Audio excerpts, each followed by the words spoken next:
இந்த aloe vera juice வந்து இப்போ ரொம்பவே ட்ரெண்டிங்காக இருக்கு. ஆலோவேரா ஜூஸோட பெனிஃபிட்ஸ்லாம் என்ன? நிறைய பேருக்கு இந்த டவுட் இருக்கு. ஆலோவேரா ஜூஸ் நான் எப்படி ரெடி பண்றது?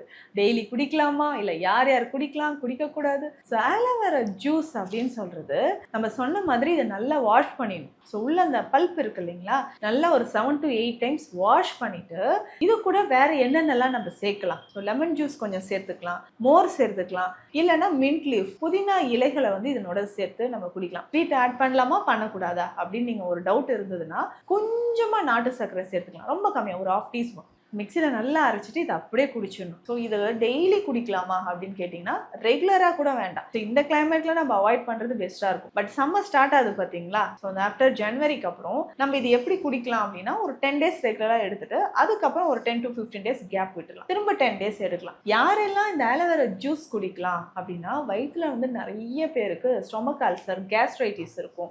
ஸோ இந்த மாதிரி கம்ப்ளைண்ட்ஸ் இருக்கிறவங்க தாராளமாக ஆலோவேராவோட மோர் கலந்து குடிக்கலாம், இல்லைன்னா நீராகாரம் கலந்து குடிச்சிடலாம். அதே மாதிரி லேடிஸ் நிறைய பேருக்கு இர்ரெகுலர் பீரியட்ஸ் இருக்கும், பார்த்துருக்கீங்களா?